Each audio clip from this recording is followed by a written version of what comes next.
한 남자가 있었습니다. 자신이 태어나고 자란 누구보다 잘 안다고 생각했던 바로 그곳, 고향으로 돌아갔죠.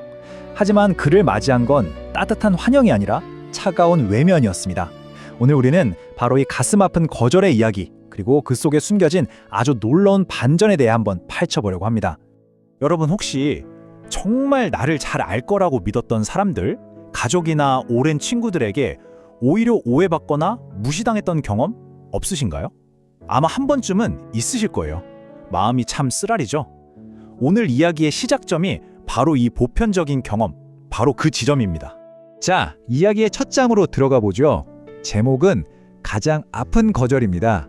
한 선지자가 고향으로 돌아왔지만 그를 기다린 것은 환영이 아니었던 거죠. 한번 상상해 보세요. 예수님께서 당신이 자란 고향 나사렛으로 돌아오셨습니다. 굴목골목 추억이 깃들어 있고 마주치는 사람마다 익숙한 얼굴들이죠. 당연히 따뜻한 환영을 기대했을 법한 그런 상황입니다. 하지만 그 기대는 뭐랄까 와르르 무너져 버립니다. 사람들이 그를 보면서 수군거리기 시작했거든요. 저 사람은 그냥 목수일 뿐이잖아. 이 익숙함이라는 게 때로는 얼마나 위험한 편견이 될 수 있는지 지금부터 한번 들여다보겠습니다. 나사렛 사람들이 던진 말이 바로 이겁니다. 이 사람이 목수가 아니냐. 이 한 문장 안에 그들의 불신과 무시, 그리고 약간의 조롱까지 다 담겨 있는 거죠. 너무 잘한다고 생각했기 때문에 오히려 그의 진짜 모습을 보지 못했던 겁니다. 여기서 목수라고 번역된 헬라어 단어가 텍톤인데요.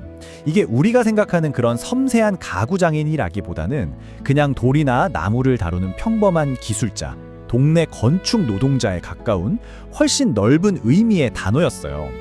그러니까 사람들 눈에는 예수님이 너무나 평범하고 특별할 게 하나도 없는 사람이었던 거죠.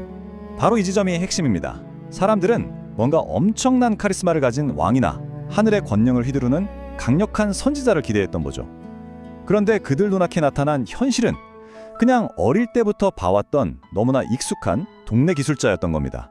이 엄청난 기대와 현실의 간극 때문에 그들은 예수님의 놀라운 기적과 가르침을 도저히 받아들일 수가 없었던 거예요.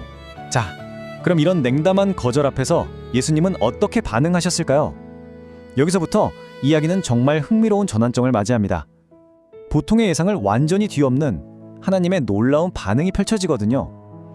분노가 아니라 놀라움으로 말이죠. 사실 이건 이미 오래전부터 예언되어 있던 일이었습니다. 이사야서를 보면 이런 구절이 있어요. 그는 고운 모양도 없고 우리가 보기에 흠모할 만한 아름다운 것이 없도다. 그러니까 이 평범하고 어쩌면 보잘것없어 보이는 모습이 처음부터 하나님의 계획의 일부였다는 걸 보여주는 거죠.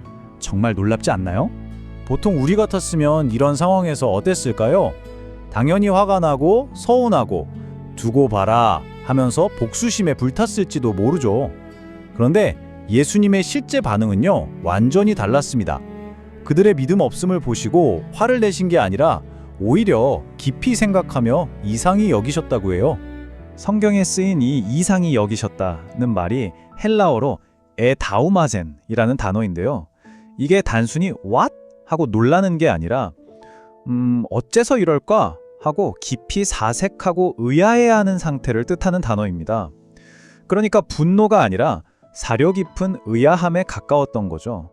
여기서 우리가 발견하게 되는 정말 중요한 통찰이 바로 이겁니다. 하나님의 마음은 인간의 거절 때문에 멈추거나 상처받지 않는다는 것. 그분의 사랑은 그럼에도 불구하고 계속된다는 사실입니다. 자, 그럼 이제부터 이 거절이라는 사건이 어떻게 전혀 새로운 길을 열게 되었는지 한번 살펴보겠습니다.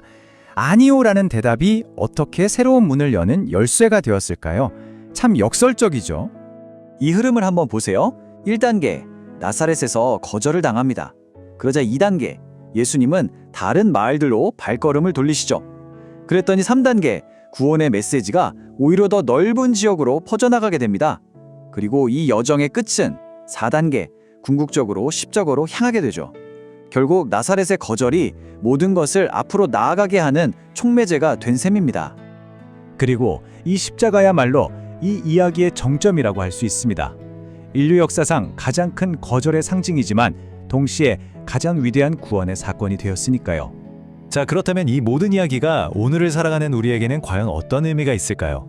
마지막으로 이 낮아짐, 이 겸손함 속에서 진짜 영광을 발견하는 것에 대해 이야기 나눠보겠습니다. 여기서 우리는 영광에 대한 두 가지 완전히 다른 정의를 마주하게 됩니다. 세상은 보통 눈에 보이는 힘, 높은 지위, 화려한 외모 같은 걸 영광이라고 말하죠. 하지만 하나님의 영광은 가장 낮은 곳, 바로 그 겸손한 사랑과 희생의 상징인 십자가에서 가장 찬란하게 빛났습니다. 이 이야기가 우리에게 주는 가장 큰 위로와 메시지는 바로 이것입니다. 이 가장 낮은 곳으로 오신 예수님을 통해서 세상이 우리를 알아주지 않고 때로는 외면하고 간과할 때조차도 우리는 이미 온전하게 받아들여졌고 그 자체로 존귀한 존재라는 사실입니다. 오늘 내용을 마무리하면서 마지막으로 이 질문을 여러분께 던져봅니다. 세상이 하찮게 여기고 주목하지 않는 우리 삶의 바로 그 부분들 속에서 우리는 어떻게 진짜 힘과 가치를 발견할 수 있을까요? 한번 좀 깊이 생각해 볼 만한 문제가 아닐까 싶습니다.